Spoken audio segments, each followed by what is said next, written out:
Mến chào các bạn cùng bà con cô bác ở khắp mọi nơi gần xa nha. Đây là bờ biển Monterey. Ở đây người ta còn gọi là vịnh Monterey đó. Bãi biển này rất là rộng lớn, nằm dọc theo bờ biển Thái Bình Dương.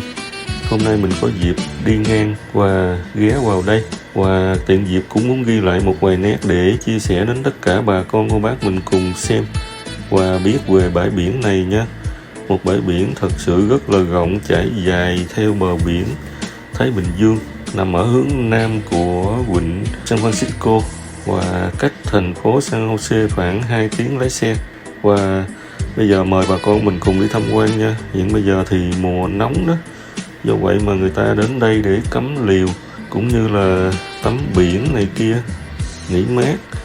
Nhưng mà nói nóng thì thật sự cũng không nóng lắm, bởi vì ở đây nhiệt độ chỉ có khoảng 65 đến 67 độ thôi, tương đương khoảng 11-12 độ C. Nói chung thì khí hậu cũng tương đối lạnh. Do vậy mà nhìn bãi biển cũng ít người xuống tắm, người ta chỉ ở bên trên để hóng mát thôi. Và bây giờ mời bà con mình cùng đi tham quan nha. Mình sẽ quay sơ lược qua từng khu ở đây để chia sẻ lại, mời bà con mình cùng xem và biết về bãi biển này.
Trên đây là một vài nét chia sẻ về bãi biển Monterey đến tất cả bà con cô bác cùng các bạn xem.